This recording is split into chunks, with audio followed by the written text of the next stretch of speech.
Colin and I had a discussion about the Christmas gifts. I asked him if they were still on the steps.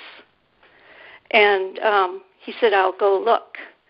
So he went over there, and he was going to gather them up and bring them home, but instead he just started stacking them on the steps.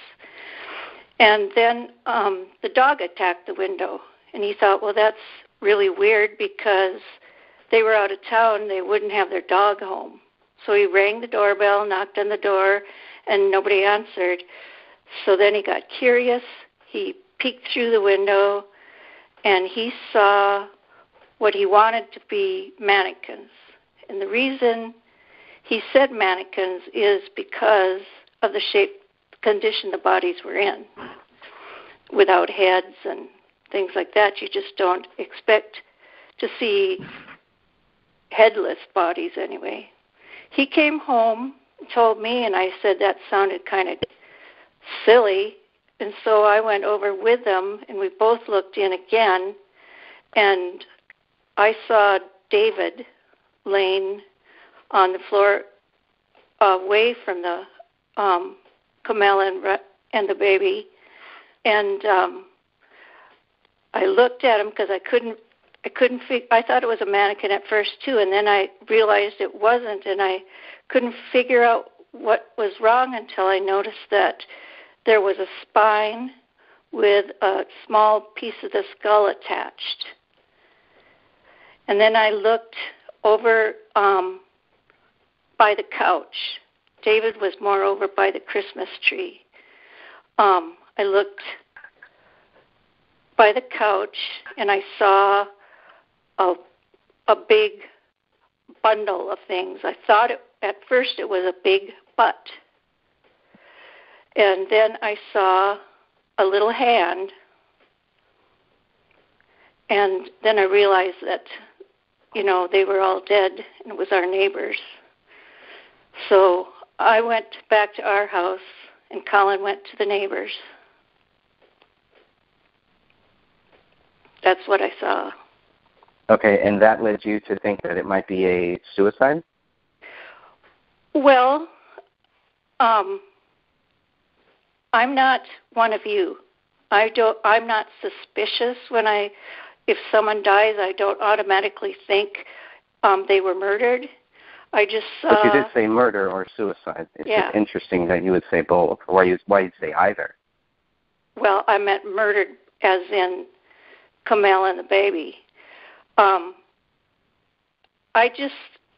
It just jumped in my head because they were all dead, and that was the only way I could think of, that they would be, is that he murdered them and then committed suicide because there was a gun next to him.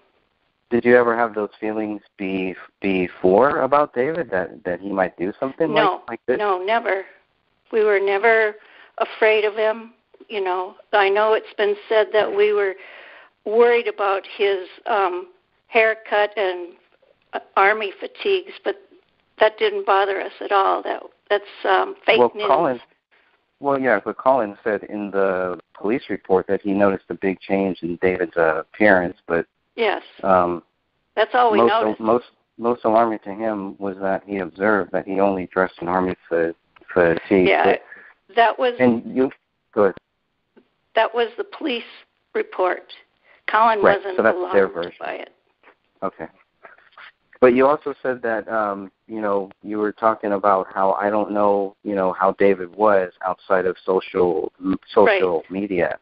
So did you know that David was actually mentally ill and all this stuff while he was living next door to you, or did you find out after these deaths too? I found out after. Okay, so then we're in the some same evidence. After you saw some evidence. Okay. And I talked to family members and friends.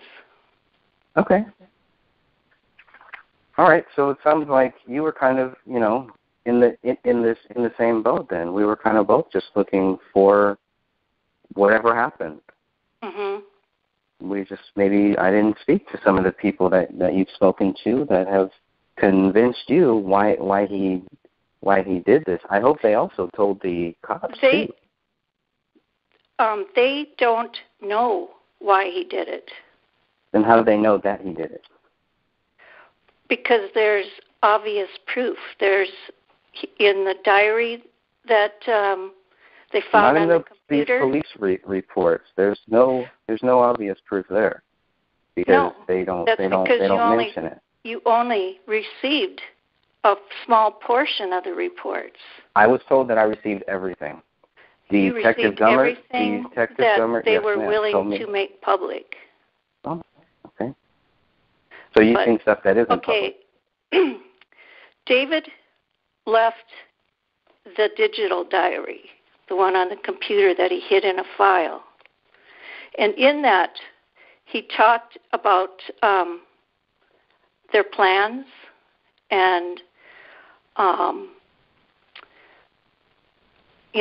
personal things. Is that the same diary that ended in November or October or November? So there were two journals. 2 online journals and 1 handwritten that I'm aware of. And in that diary... That's the police miss. I don't know. I know that I've been told that the handwritten journal was given to the police by the Crowley family when they went in there. Was given to the police. So the police were in the house. Mm-hmm. This journal that a family member gave to the police was not in the house? It was outside the house? No, it was in the house. They just had not found it.